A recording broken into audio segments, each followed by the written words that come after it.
Hi everyone, मैं प्रिया और अपने चैनल टेक विद प्रिया में आप सभी का हार्दिक हार्दिक स्वागत करती हूं। तो आज हम जानेंगे कि वैष्णो देवी यात्रा से कुछ संबंधित मैं आपको जानकारी प्रोवाइड कराऊंगी इस वीडियो के माध्यम से। तो आप वीडियो में बने रहें। चलिए, तो देखिए, वैष्णो देवी जो वहाँ पहुँचने से संबंधित जानकारी जो है, मान्यता ये है कि जम्मू कश्मीर राज्य के कटरा शहर में त्रिकुट पर्वत पर विराजमान देवी वैष्णो देवी सबकी मनोकामना पूरी करती हैं। माता के दरबार में जो भी व्यक्ति सच्चे दिल से आता है वह कभी खाली हाथ नहीं लौटता है। कहा जाता है कि किसी भी व्यक्ति को माता का बुलावा आता है, वह किसी न किसी बहाने से माता के दरबार पहुँच ही जाता है। चलिए, तो माता वैष्णो देवी को लेकर कई कथाएं प्रचलित है। कहा जाता है कि माता के कई बार अपनी होने की प्राथमिकता जो है वो सिद्ध की है। इनमें से एक कथा जो मुख्य प्रचलित है, आप जानते होंगे, उनके जो भक्त श्रीधर थे, है ना, उनको लेकर बहुत बताया गया है, या आपने उनसे रिलेटेड कुछ पिक्चर देखी होगी, मूवी वगैरह, तो आपको पता होगा वैष्णो देवी के बारे में। लेकिन चलिए, हम आपको शब्दों के माध्यम से बताते हैं। कहा जाता है कि एक बार माता के भक्त श्रीधर ने माता के लिए भंडारा रखा।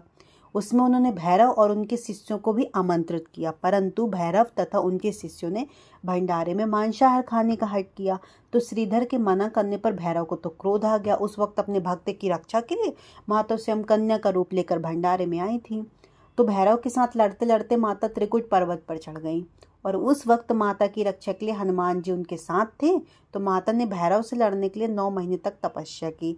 इस मंदिर के वक्त माता ने हनुमान जी से कहा था कि भैरव को अपने साथ व्यस्त रखें। इसी तरह 9 महीने तक माता ने गुफा में रहकर तपस्या की थी। इस गुफा को अर्धकुंवारी के नाम से भी जाना जाता है। इस गुफा का जो गर्भ जोन के नाम से भी जाना जाता है, आज भी यहाँ माता के चरणों के चिन्ह विद्यमान है, जहाँ 9 महीने तक माता गुफा से बाहर आई तथा भैरव के साथ युद्ध कर कर उन्हें हरा दिया।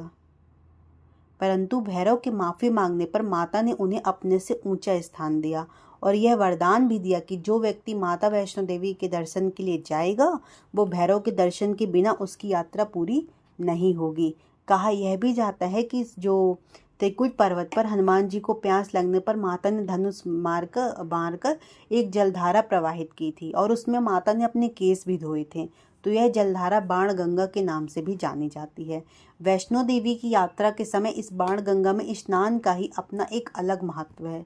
कहा जाता है कि माता के दर्शन के बाद इस जलधारा में स्नान करने पर व्यक्ति की थकान महसूस नहीं होती है। माता वैष्णो देवी के दर्शन के लिए जो भी जाता है, उसने यह देखा है कि माता पिंडी के रूप में विद्यमान है। माता वैष्णो देवी के रूप में माता की जो 3 पिंडियां विद्यमान है, कहा जाता है कि इन 3 पिंडियों में दाएं में महाकाली, बाएं में माँ सरस्वती और मध्य में माँ लक्ष्मी विद्यमान है। यह देवी 3 देवियां मिलकर ही माँ वैष्णो देवी के दर्शन होते हैं हमारे। और जो जम्मू से कटरा की दूरी है वो केवल 50 किलोमीटर है। कटरा से समुद्र तल की जो ऊंचाई है वो आपको 2500 फीट मिलेगी, और कटरा से जो वैष्णो देवी की गुफा की जो दूरी है ना, वो 12 किलोमीटर है। और वैष्णो देवी मंदिर से जो भैरवनाथ की दूरी है वो 8 किलोमीटर है। ठीक, माता वैष्णो देवी का दरबार तक कैसे पहुँचे? तो देखिए, आप भाई, एक पड़ाव जो है वो तो जम्मू है। आप वहाँ से ट्रेन से, बस से, टैक्सी, हवाई जहाज, जिससे चाहे पहुँच सकते हैं। ठीक, कई ट्रेन आती हैं, है ना। और गर्मी के टाइम पे क्या होता है कि दर्शन करने के लिए यात्रियों की संख्या वहाँ पे बहुत ज़्यादा होती है, तो वहाँ पे कुछ स्पेशल ट्रेन भी चलाई जाती है। जैसे आप जहाँ पे भी रहते होंगे वहाँ से भी चलाई जाती होगी, आप जाकर वहाँ पता करें, है ना, और आप वैष्णो देवी जा सकते हैं।